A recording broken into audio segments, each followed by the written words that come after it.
and we're going to talk about building capacity. Those that know, keep teaching us to do it better. Those of us who aspire and still want to get there, let's make sure that by the time we get there, we are not going to fall because we have not been learned about it. So the literacy, the financial literacy, capacity building, and as I speak again, I keep on saying it should be sustainable. It should be in a manner that she got in and she never got out. And to that, I will leave it back to you, my friend. Can we give Miss Ayanda Mvimbi? She's from UN Women in some coin, other words, within Southern and East Africa, and she leads the programs on women economic empowerment. Can we give them a round of applause, please? Good morning, colleagues. Can you hear me? Good morning. It is a day full of hope. We've been asked and challenged to be disruptive. And the minister was reminding us yesterday that challenging prevailing ideas is tough, but finding impactful solutions is even tougher. But that's the task that we want to do today. We want to be intentional and conscious as we're doing this process. And I have my esteemed panelists that are going to help us with some of the solutions. So I think the most important thing that I want to highlight for this session is that microenterprises, and especially women-owned led, constitute a significant percentage of SMMEs in South Africa, but also in the continent and global. I think it's important. But also the most important thing is that we know that they create employment, they invest in education, they invest in securing food security in their households and wellness, and many more things. But we also know the mammoth challenges that they are facing with regard to access to finance, digital integration, regulatory barriers, as well as investment and care. So my panelists, we have Ms. Nomvula Makgotlo, who's going to really talk to us about what government is doing to address these systemic barriers. And yesterday we said if we have systemic barriers, we need to have systemic solutions. So she's going to share that with us. I also have Mr. Itani Zepu from Musina Local Municipality, who's going to talk about the work. We've been talking about locally brewed, ground-up solutions. And the municipality in Musina and Blowback are implementing a program designed to equip women entrepreneurs.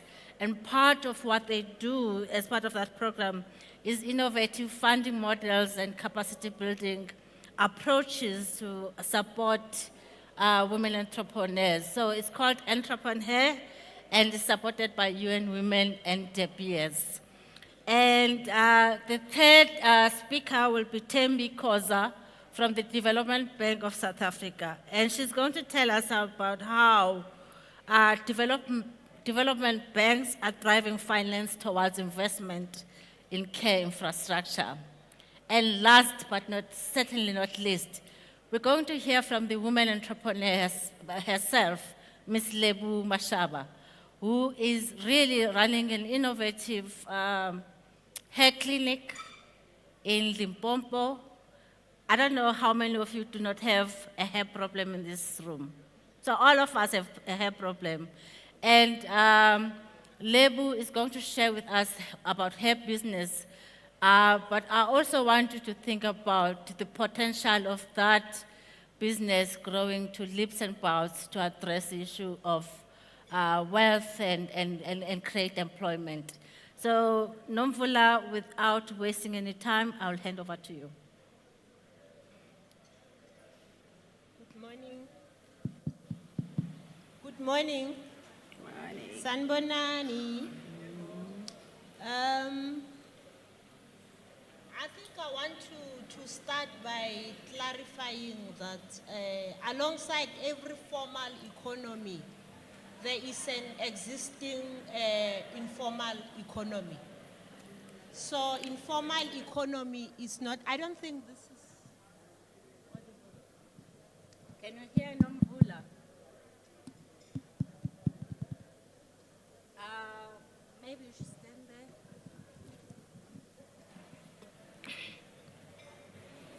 Do you want me to have-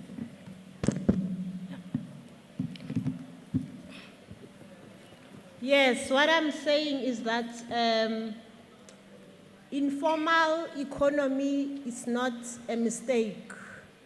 Alongside every formal economy, there is an informal economy existing. And informal economy is, it generally caters for those that are falling in the cracks, those who are excluded from the mainstream economy, those who are excluded for one reason or the other.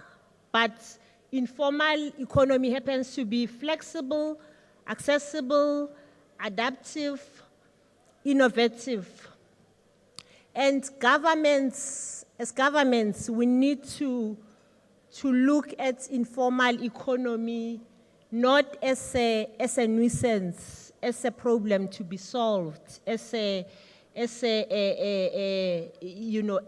harmful practice, but as an opportunity, because it caters for those that governments are unable to attend to, and fortunately or unfortunately, the most vulnerable in society, which happens to be women, youth, people with disabilities, the rural communities, happen to fall or to be catered for by that economy. So basically the question is, what is it that government is doing? I'm going to touch on a few because without blowing the horn of government, of course, there is a lot that we are doing, but I'm going to touch on a few. As a Department of Small Business Development, by the way, I come from Department of Small Business Development. My interest is about enterprise development and entrepreneurship.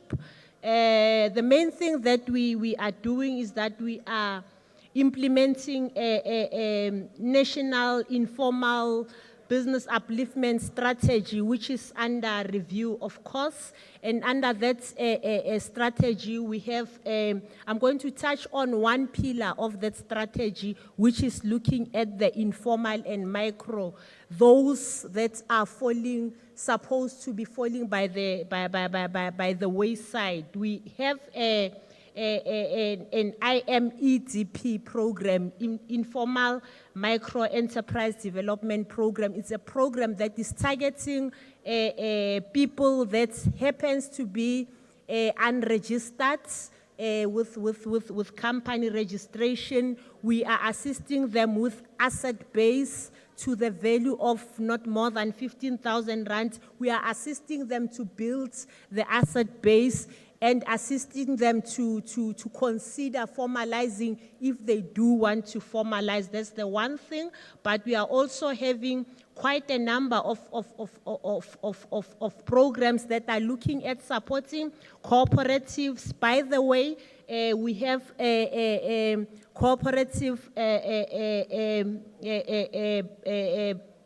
banks that are community-based, and within our entity, the Small Enterprise Development Finance Agency, we are supporting these cooperative banks with expanding the financial inclusion by supporting them with digitization and assisting them to have a banking system.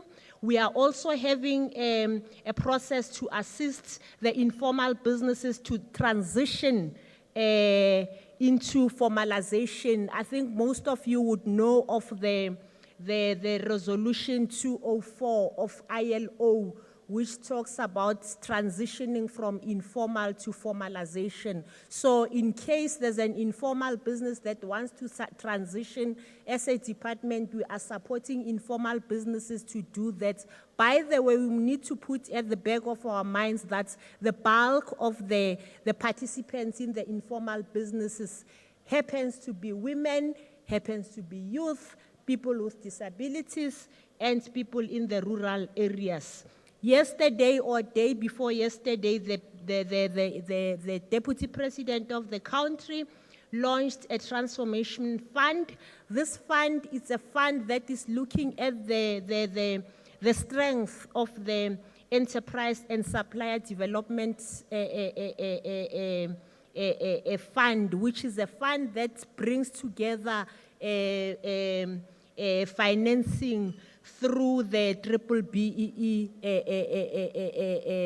initiative. These are the funds that are put together from a private sector, from the ecosystem. So through this fund, we are saying the role players, especially the historically disadvantaged communities, should be able to access funding. So we have an opportunity, especially those of us, those that we are supposed to be advocating for, to make comments such that they are saying, as informal businesses, government has been launching funds, but informal businesses, informal communities are not accessing support through those funds. So we need to make comments. We need to support the informal businesses by making comments that though that fund should also be inclusive. If we talk inclusivity, we cannot be excluding informal businesses. We also have the Department of Social Development that is looking at generating better livelihoods for the grant recipients. We know that about 18 million of South Africans are recipients of social grants. So through the Department of Social Development, we are looking at the processes of transitioning these recipients so that they participate in the economic processes. Nobody wants to be a recipient of social grants permanently. People want to transition, want to be to enter into economic, socio-economic, sustainable processes. So as government, that is one of the initiatives that we are putting together. So in a nutshell, those are some of the few things that we are looking at. And of course, even the ECD, which I'll be talking to later on, where private sector is looking into supporting government to strengthen the early childhood development, because early childhood development is not only about education, but it is as a socio-economic imperative to break the cycle of poverty and ensure that we bring a foundation to the children who are born, unfortunately, in the poverty-stricken areas, such that they grow as people who have a choice to make as entrepreneurs or as contributors to the community. So thank you very much, Chairperson. Thank you so much, Nomvula, for that. I think that you've given us information about what's currently in place in terms of policy. I really need everyone to be involved in this session by taking out a paper and writing some of the things that you think could be strengthened to support the effectiveness of this sector of the economy.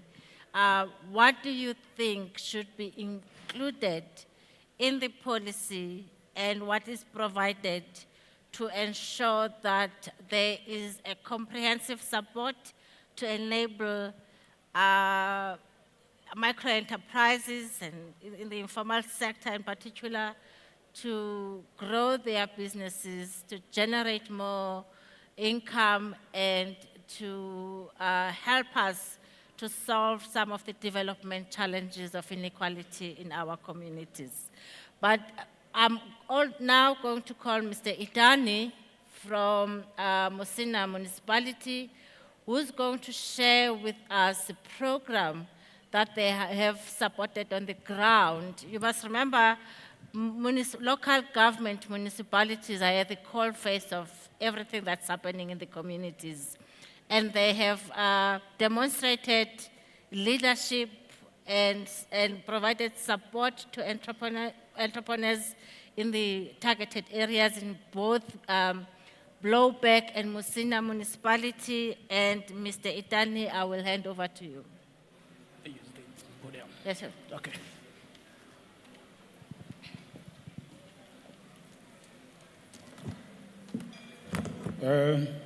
Thank you very much, Ayanda, and thank you very much the chairperson and the co-chair. Can you hear me? Yes. Oh, okay. Thank you very much. I'll just quickly go through the overview of the program that we're implementing. And I'm representing the Musina local municipality in Limpopo and the municipality in Limpopo, also Blowback. Why these two municipalities? The program has been funded by DBS Group in collaboration with Women South African Multi-Country Office with an amount of 3 million. And it was launched in Namibia in 2018. It was called Awome program. It's implemented in Musina, Blowback in South Africa, Botswana, and Namibia. It was launched on the 2nd of February in Botswana. Then we changed the branding from Awome to Entrepreneur Her, but we still maintain the accelerating empowerment of women in micro enterprise level. The duration of this program is 3 years, that is from 2024 to 2026. And from what we have learned is that the approach that we use when we implement this program is that we identify women entrepreneurs within our local municipalities. And we are focused in the villages that women are really operating their business in an informal way. We have indicated that I've got a serious problem with my gadget here. But what I will indicate is that we first assess the entrepreneurs as to say what is the situation right in terms of their skills development and the informal business that they're operating. Then we come up with a training program that is focused on the challenges and the results that we got from the exercise that we do during assessment. Then we have to group these women according to their level of education and also see how can we assist them in terms of what we find out from the program. But at the end of the day, what we need is to have the low-income women entrepreneur, micro entrepreneurs. They, after the program, they will be equipped with business skills that contribute to managing their enterprises and also create jobs and acquire income security. So that was the objective of the program. We targeted 1,175 women entrepreneurs. As for now, we have achieved that target. We are planning to have stakeholders engagement meeting that will also give progress on what the program is doing within the two local municipalities. Again, we managed to train 1,500 women entrepreneurs within those two local municipalities. And also in our target is to say in this 3 years' time, we are also going to have 500 entrepreneurs to be trained within the program. We've already started in 2024 with 150. We are now in 2025, we are targeting 250, and in 2026, we are targeting 150. That should be the objective and the target that we set for ourselves. Already in 2024 and 2025, we have already met our target. So we are saying the program is moving very, very, very, very swiftly. We have got a very good story to tell in terms of the engagement that we do. But we are also saying in future, what we want is that we want to rope in some other private partners to be part of this program, because as the government and the only one funder, we cannot do what we want as a program. We want also other private partners to come to be part of this. And on the other end also, we want to see for it that the 2 municipalities that we have will advocate the visibility of this program, so that the program should also grow, and also to capacitate the 2 municipalities to have this program included in their plannings, also be part of the municipality planning in the IDP and other systems within the local municipality.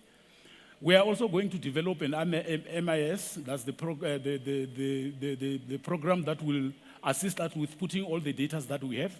In that MIS, we want to put every information that we encounter when we do the practices.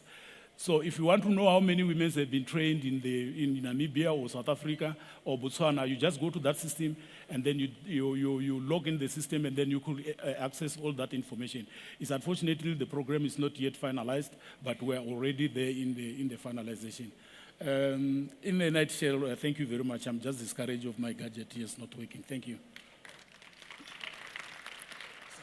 Thank you so much, Mr. Itani Zebu.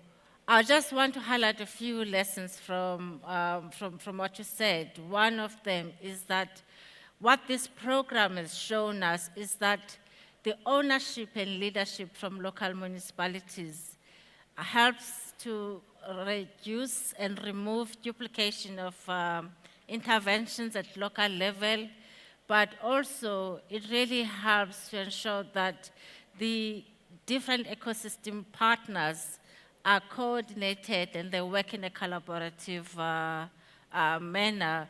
And one of the things that he has highlighted, of course, is the issue of if you wake him up at 12 midnight, I'm sure he will be able to tell how many women are entrepreneurs in the municipality and what they are doing, and that constant updating of the data based on who is what and the typology and what they're doing.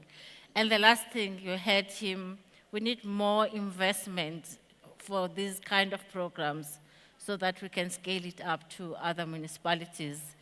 Ms. Tembi, I'm going to hand over to you. You don't need to stand up, your mic is working. Please tell us about the role of development banks to help us solve this challenge.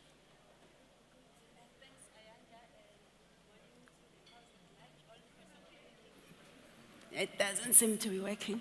Okay, now they can hear me. Okay. Good. Thanks, Ayanda, and good morning to the House at large and all protocol observed.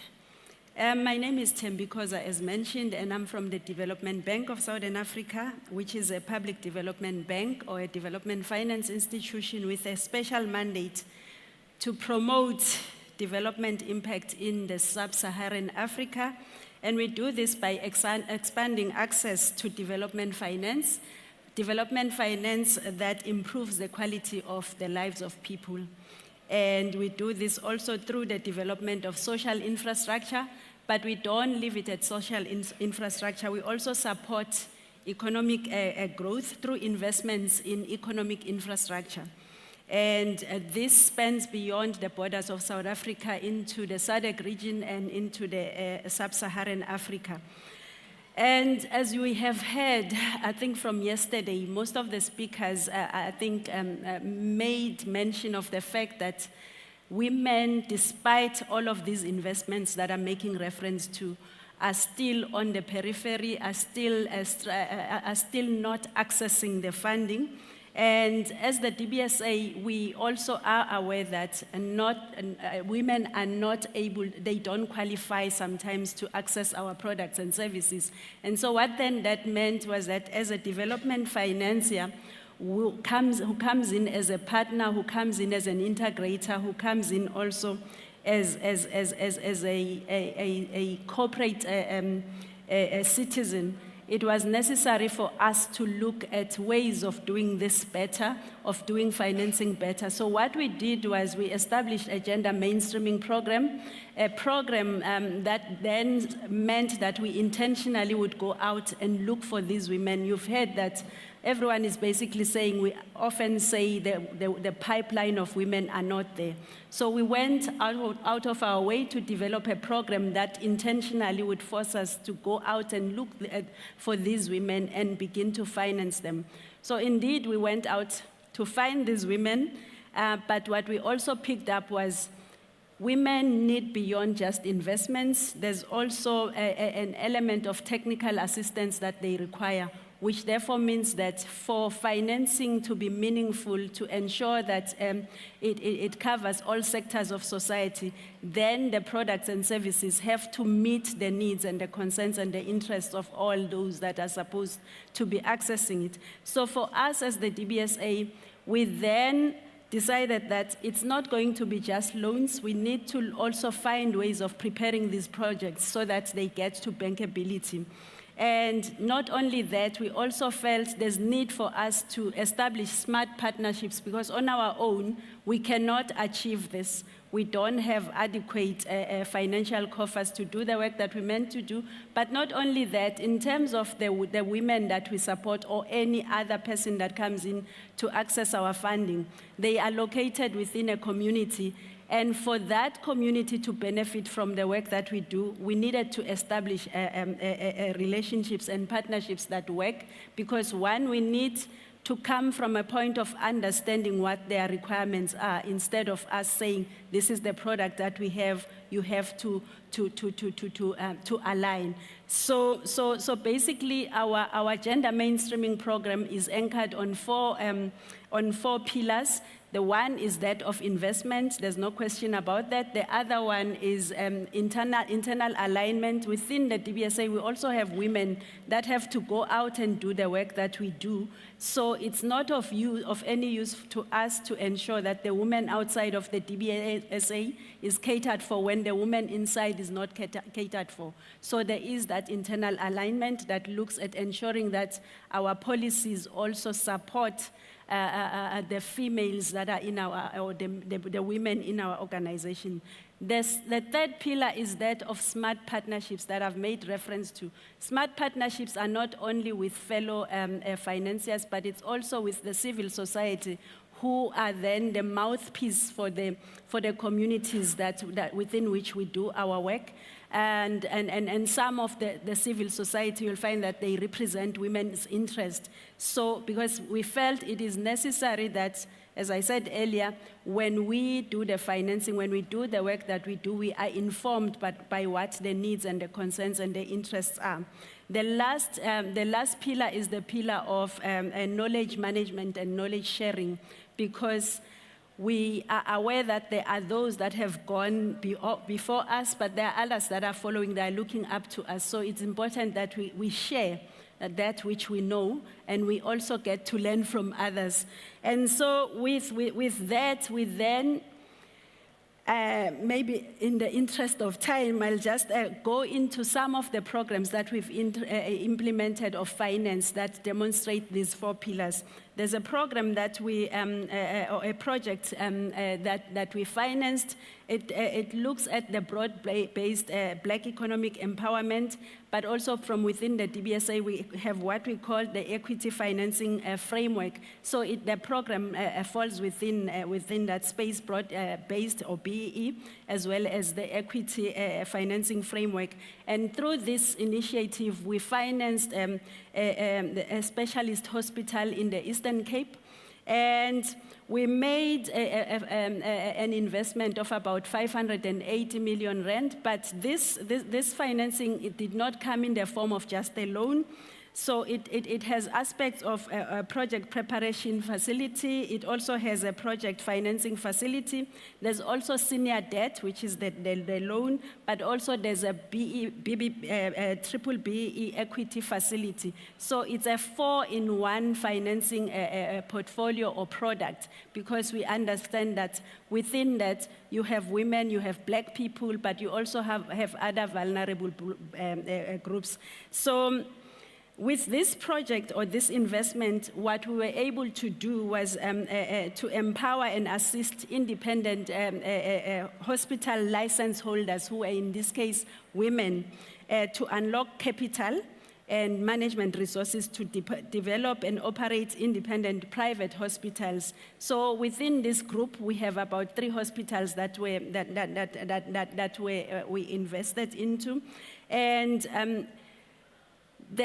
talking about care infrastructure. So this project, whilst it catered for license holders, it made sure that the community within the Eastern Cape, Buffalo City in particular, the community that would otherwise not have access to private hospital services now have access to a private hospital initiative that we finance, but also a woman whose child might be sick and having to travel to a long-distance based hospital now have to travel a shorter period, which means the time they would have taken off work is now shortened. But also a child who might have had to miss school because a hospital that they would have had to access help from would be far is now closer, so they can get the assistance they require and still go to school. So, but also women are now able to access financing that otherwise would have been out of reach. So in terms of investment impact, what we have achieved through this one is that the investors are like sitting at 58% Black ownership. We also have 53% Black women as the owners. We also have other socio-economic aspects that have come through this initiative. We were able to establish job opportunities.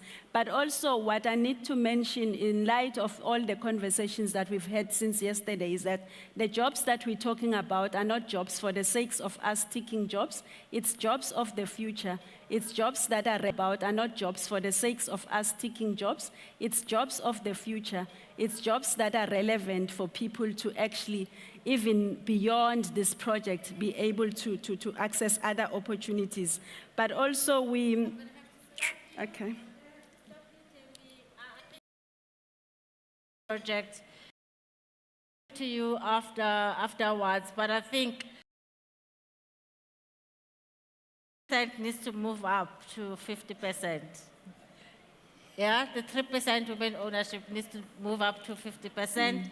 But I think this product that Thembi was sharing with us provides us a really good example of public-private partnerships, but also how we can use different entry points to ensure that we address challenges from all the different directions.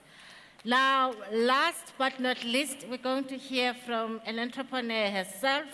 She runs a hair clinic business, and I have asked her to instruct us on what we need to think about based on her journey and her experience. So, Lebu, I will hand over to you. And your mic is working, so you don't need to stand up. Your mic, oh, okay. That's okay.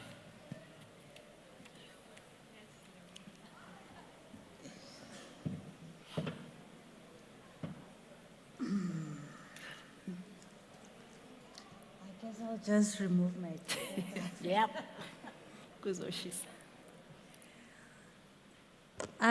Good morning, everyone. My name is Leboham Machaba.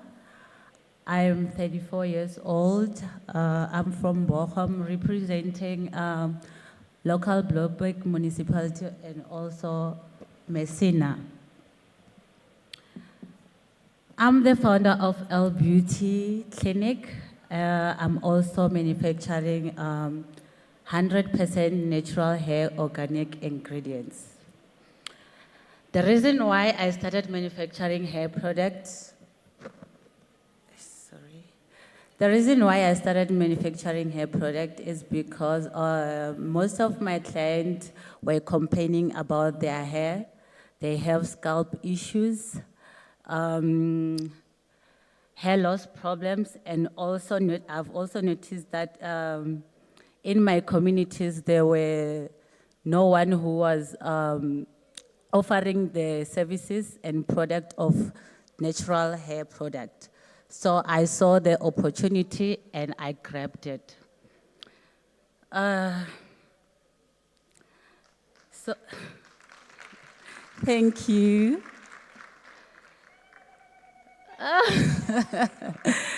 Thank you very much. So also I was inspired. I will tell you much about my product when you come to the stall because we are that side. So I'm taking you through my journey, where I started. I started my business in 2016 after I lost my job as a cashier.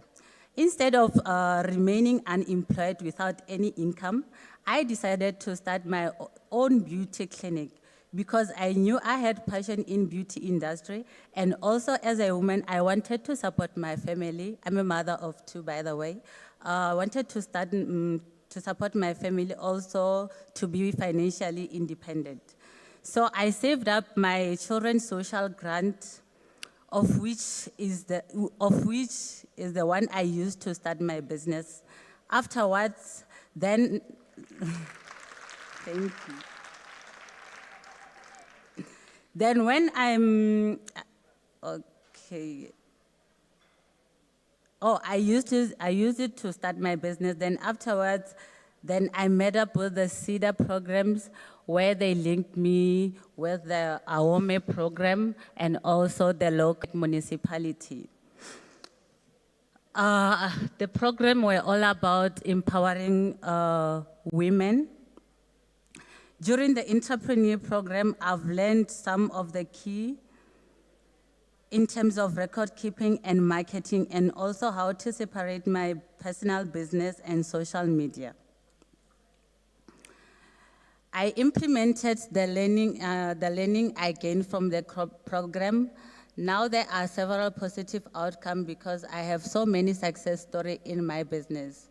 I've went into different exhibition, radio station, and newspapers.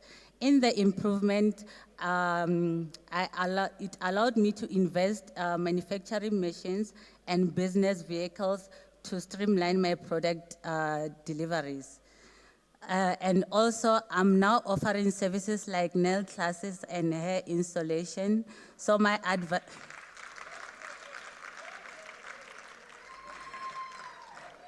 And also to add on that, last year I had close to 60 students in my hair clinic.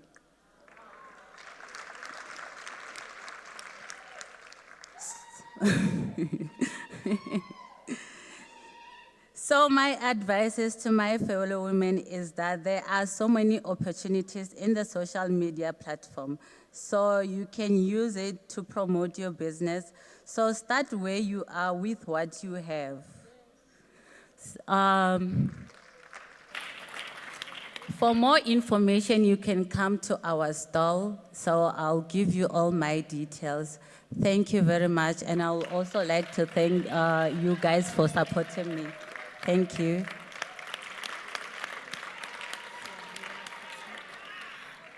Thank you so much, Lebo, for that. I think when we hear the kind of stories that you tell, told by entrepreneurs, we get more inspired and more hopeful, and we'll find solutions. I just want to remind you again, if you have any suggestions, recommendations, please write them on a piece of paper. We don't have time for a Q&A session. Say what there, we'll collect them, and we will ensure that they're integrated in the outcome of this conference. Thank you so much for your time in listening. So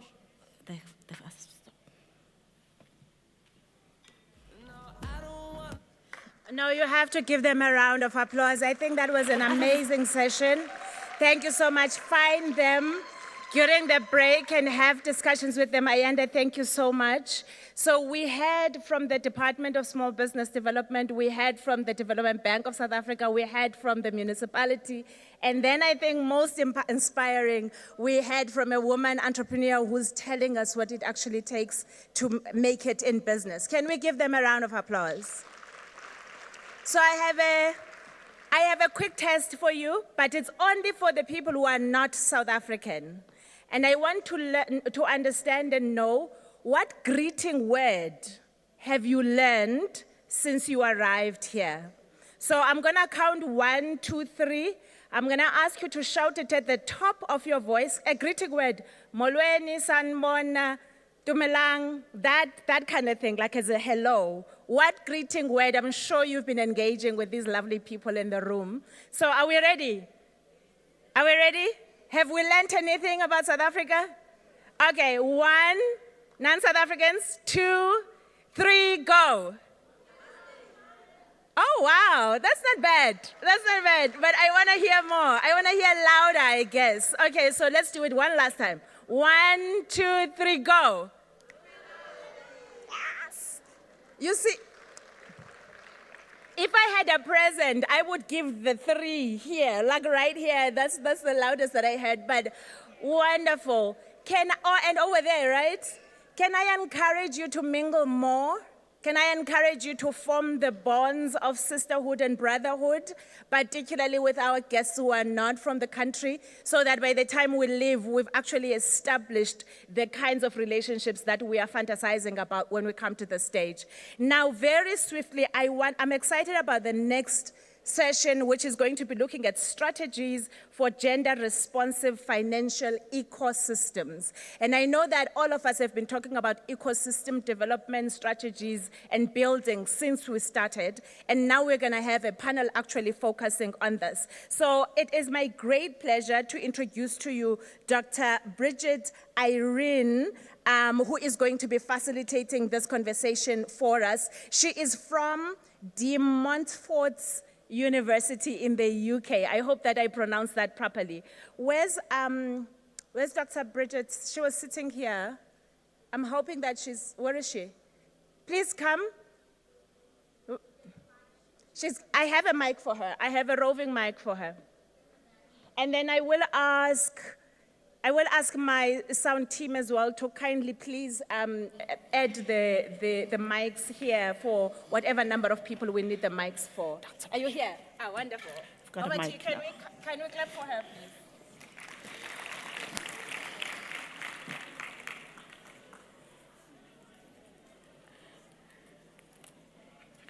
Come on, please.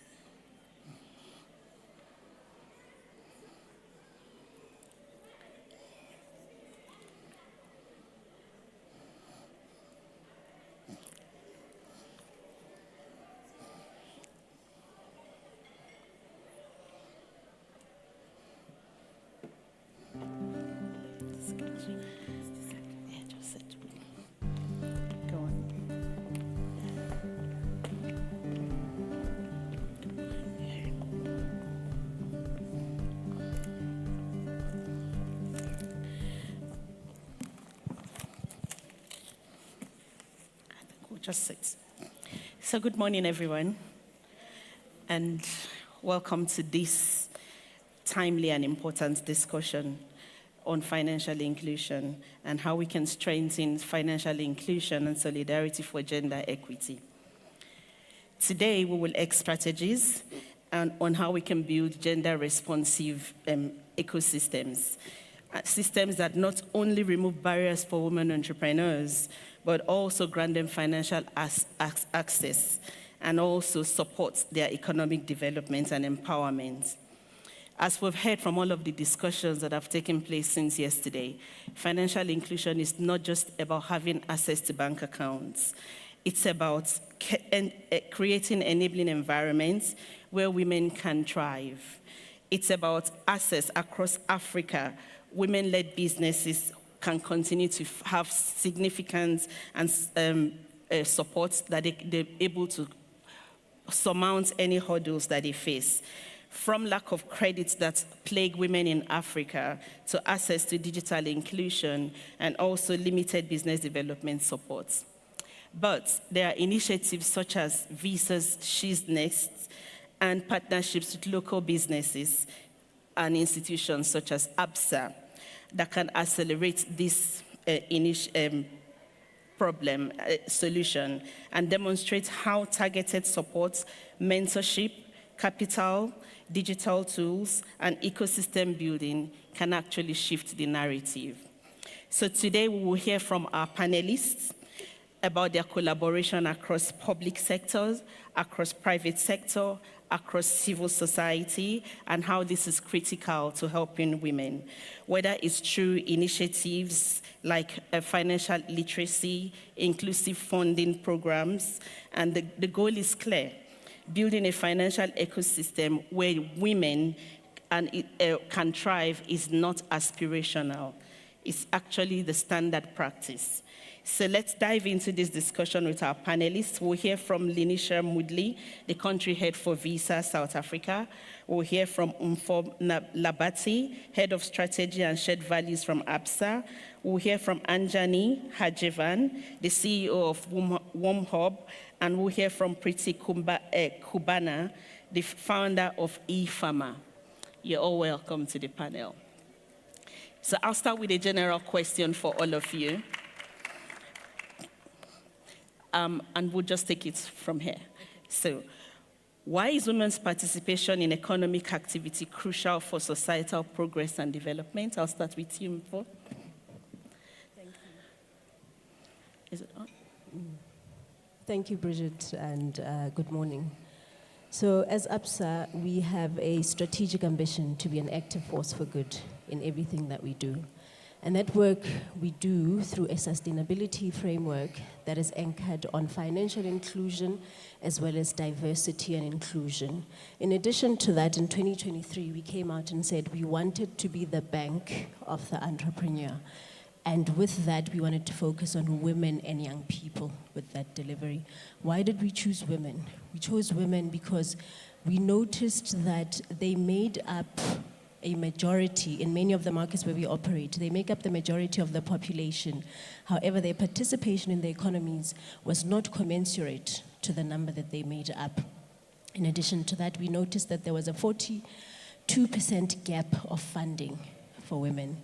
There's also the fact that women make up 60% of informal economies. In fact, in other markets, it's 90%, right? Women are also most likely to be the ones that start and operate businesses that also deliver social value and social benefits in the countries as well as the communities where they operate. And lastly, although that is not all of it really, and lastly, women with whatever it is that they make, they're likely to invest. Thank you for that answer.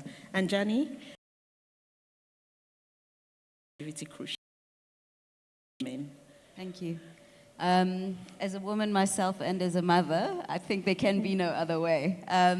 But thank you and good morning, and thank you for having me on the panel.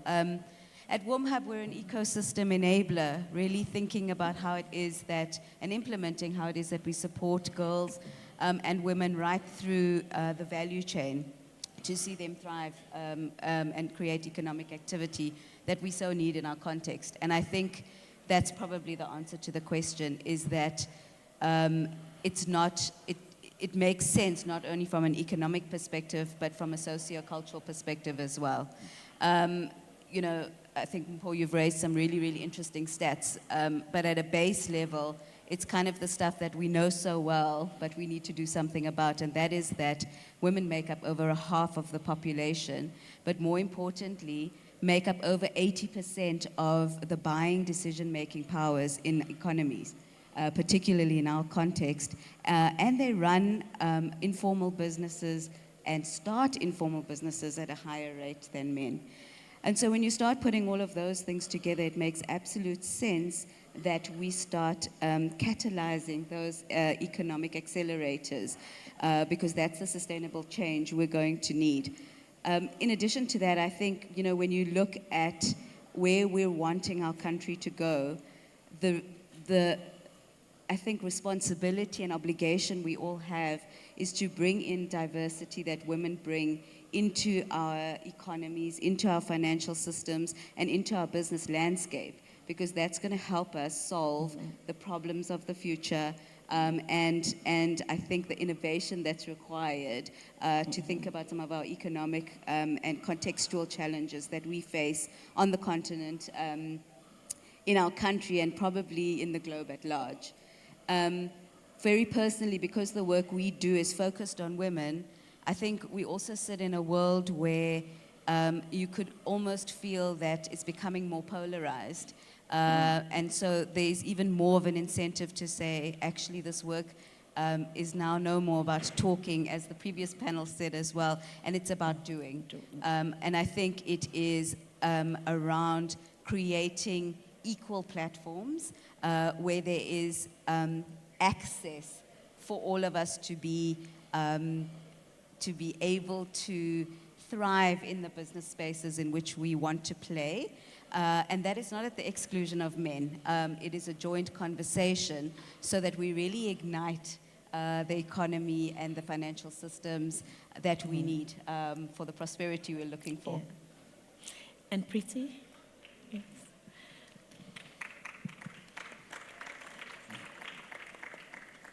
Thank you so much, Dr. Bridget, for the question. When you look at our sector, the agriculture, because we work a lot with farmers, one may be correct to say women are already participating, and we're actually participating in greater numbers than men. For example, whether you're talking about the workforce or farmers themselves, women will make more than 60%. When you talk about buying decision, Anjani is talking about, we make more than 80% decisions when it comes to that. But then when someone asks another question, at what level are we participating? For example, those 60% women farmers, how many of them own the land they're farming on?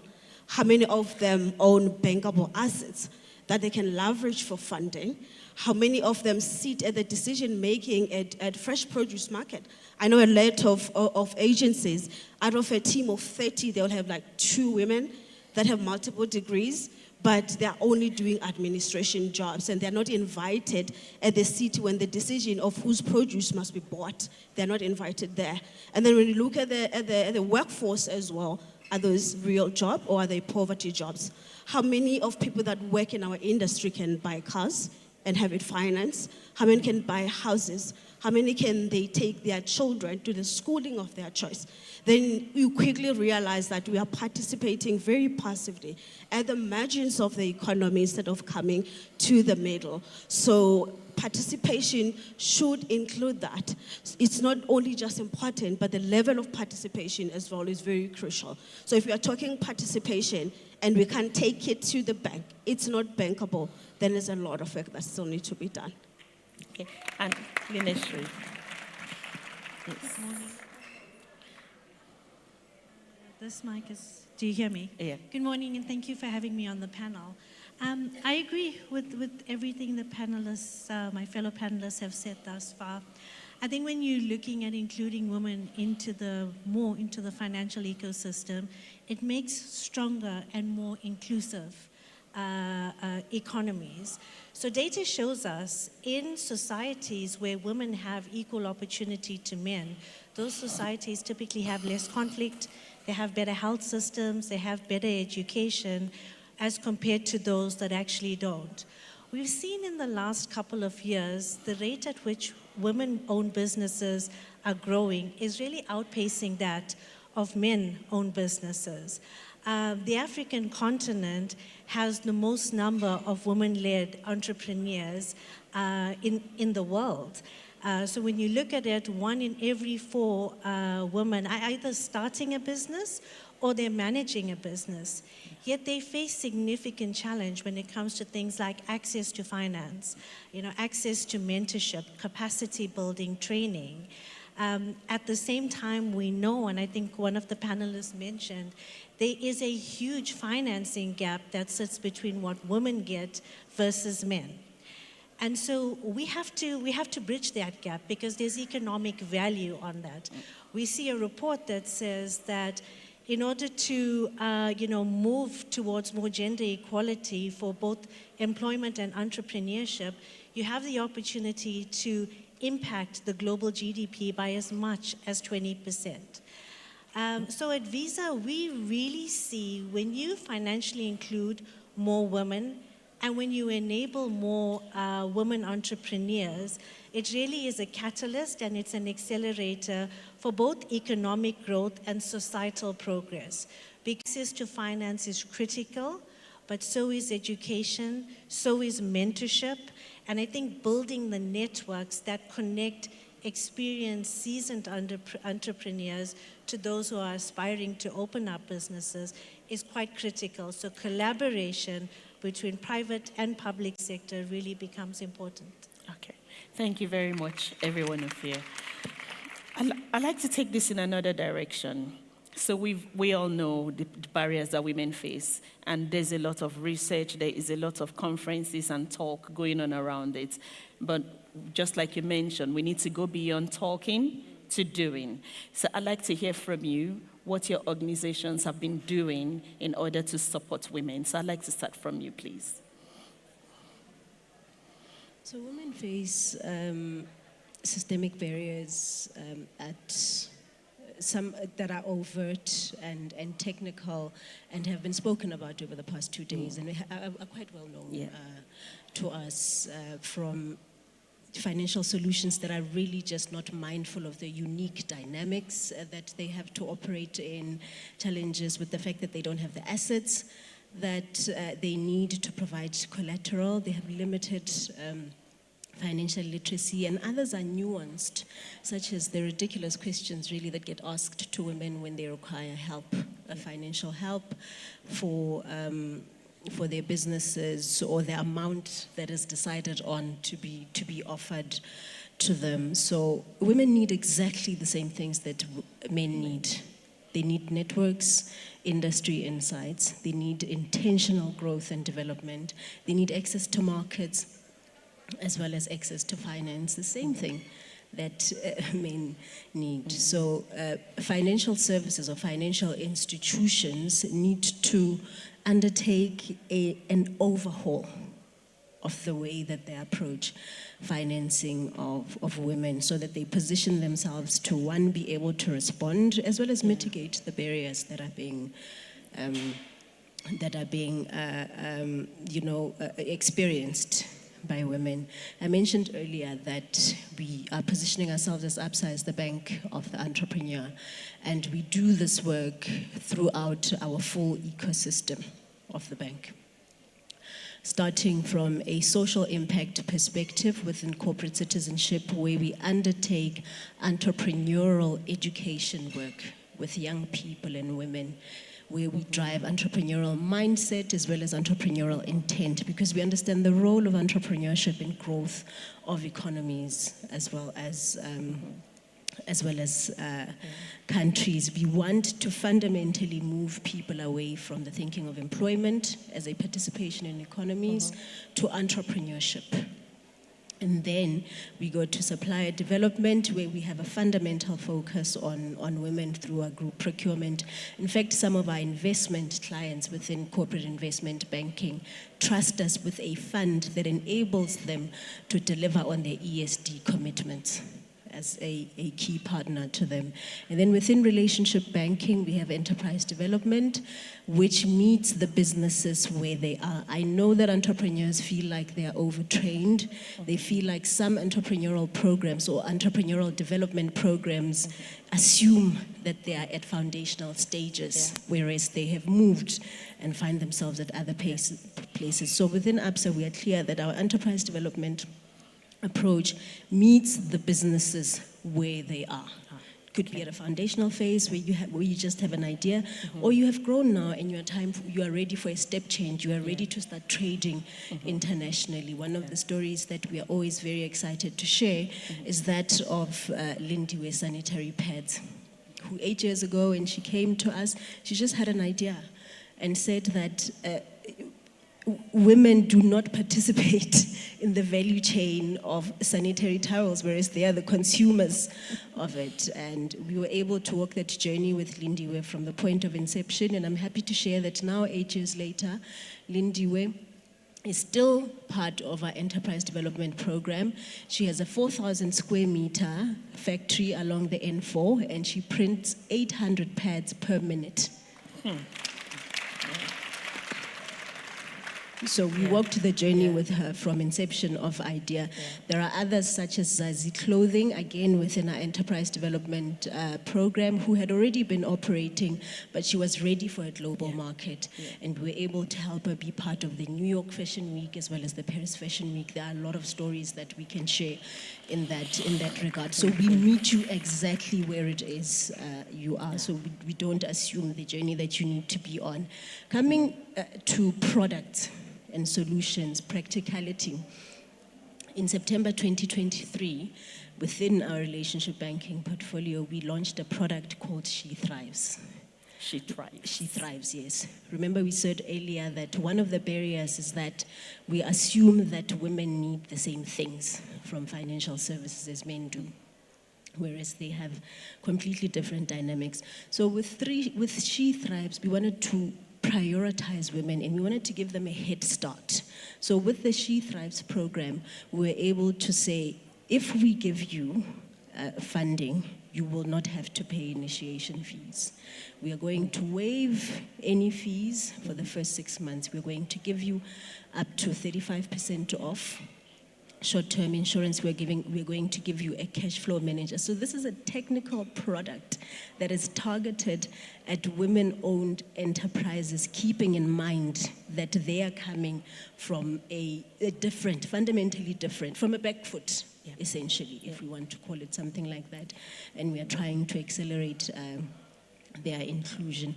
Then there's the Africa Growth Fund, which enables us, we've spoken about collateral and the fact that women don't always have the assets that enable them to put down the collateral.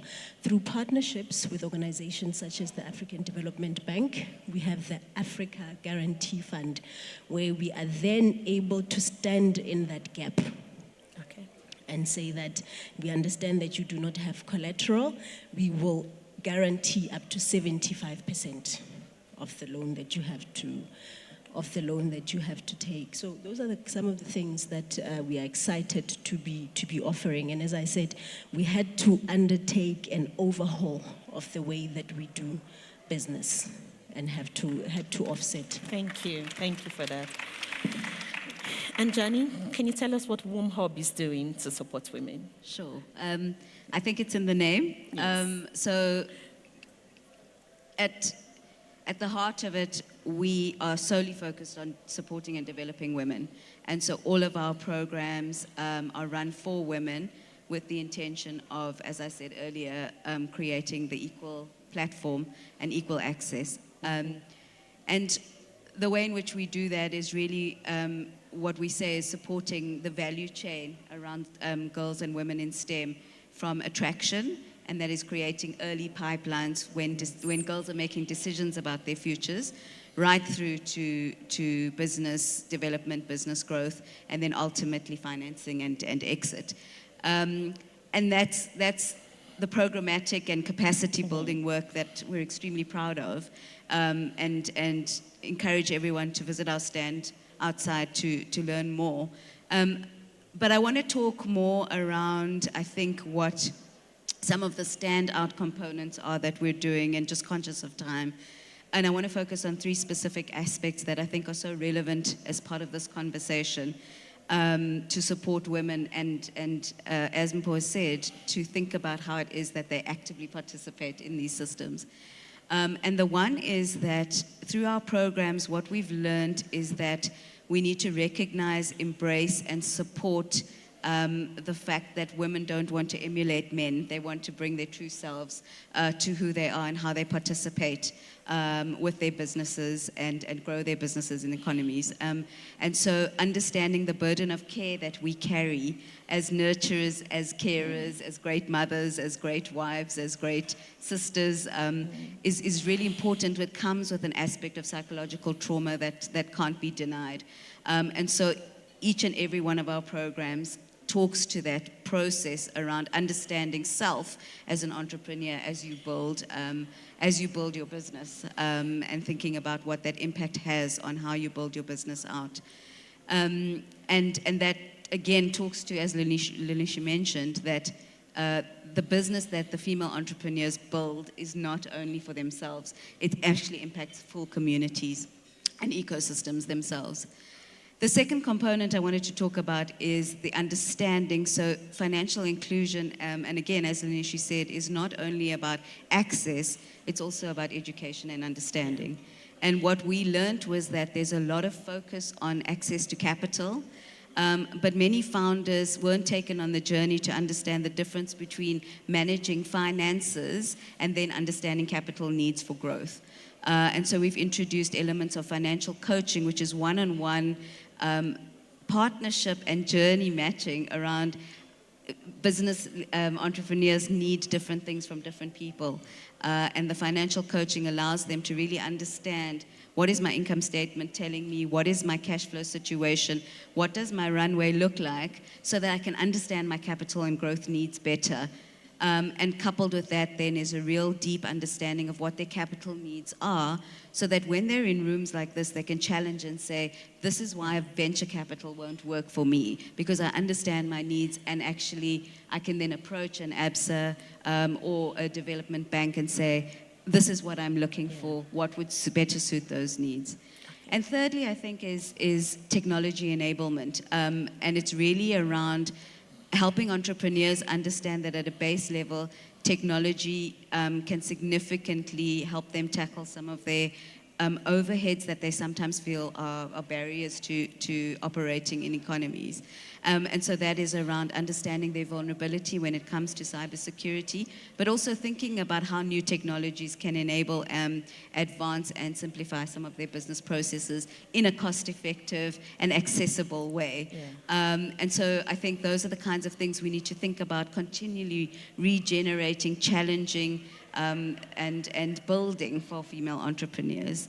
At the end of the day, apart from our programs, I think what's super important to me is that once you develop women, and Preeti, we've had this conversation a number of times, once you develop female entrepreneurs, you realize that they're not looking for handouts. They're not looking for, that's a wonderful project or initiative. They are looking to build and grow serious businesses. And so access to network, access to market, and access to financing that works for them is something that we need to provide to them as ecosystem enablers on an ongoing basis. Thank you. Thank you so much. Before I come to you, Preeti, your sector is one sector that women are high players, but they're under-recognized. Their contribution is not well recorded. They're not getting the credits they deserve. What is your organization doing to support women in agriculture? Thank you so much for your question. So access to market is one of those things that are very much important. Like Anjani was mentioning earlier, we have built, like one of the things that we're going to be doing very soon, in about 8 weeks, we're going to be launching some analytics features on our application. And I was telling my team, and it took very long for us to build them, because I was like, we're not building cool stuff. It's cool to build cool stuff, but we are building business tools that speaks to access to market and speaks to financial inclusion, meaning that we need to build them to collect data that is needed when a bank is assessing risk, when a big buyer or international buyer of fresh produce, what are they looking for in terms of compliance and food safety, so that we can know that if a farmer that is a female is with us for a year, are we helping them to get closer to trade finance, to exporting, so that they can stand on their own and no longer need any empowerment? Maybe they can even empower others. Yes, thank you. And finally, to you, Linesre. I understand that this cannot work without partnerships and collaborations. So what is Visa doing to build this ecosystem to support women? Sure. I'll speak about it in two parts. I think I'll start with the collaboration and the partnerships, both the public and private sector. So maybe I'll start, from a Visa perspective, core to our purpose is to include more people into the financial ecosystem and to accelerate digital payments as an environment, because we know that when you do accelerate digital payments and financial inclusion, you actually lift the GDP of that economy.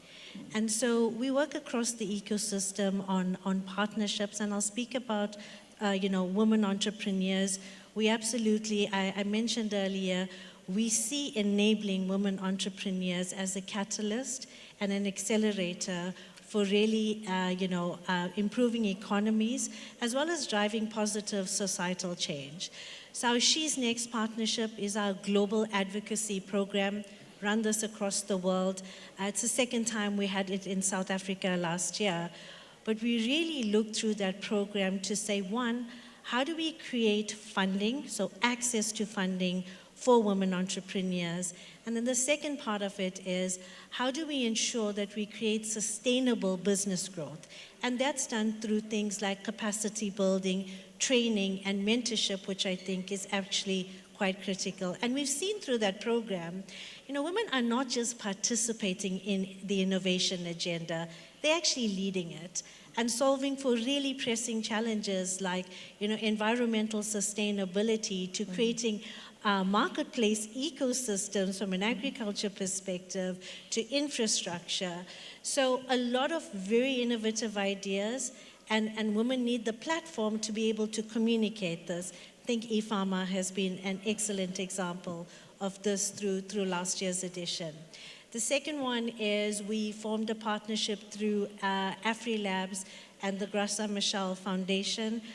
We launched a program called RevUp, which really looked at how do you take 500 early stage startup women-led businesses and put them through a process of training, financial education, and capacity building. What was also done through that program was to provide access to certain of those businesses of about $10,000.